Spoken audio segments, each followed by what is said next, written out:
Kalaivanan phone number வாங்கினதோட சரி, மதிக்கு message பண்ணவே இல்லை. மதியே தான் அதுக்கப்புறம் ஒரு வாரம் கழித்து மெசேஜ் பண்ணான்.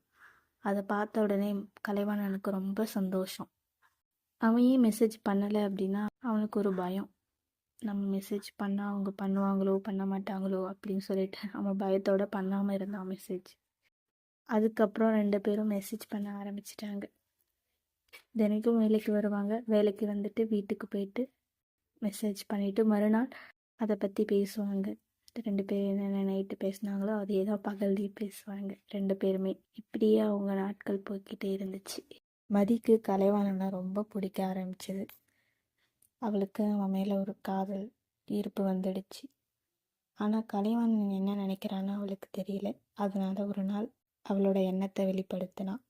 ஆனால் கலைவாணன் அதுக்கு என்ன சொன்னான் அப்படின்னா, இது வெறும் அட்ராக்ஷன் மட்டும்தான்,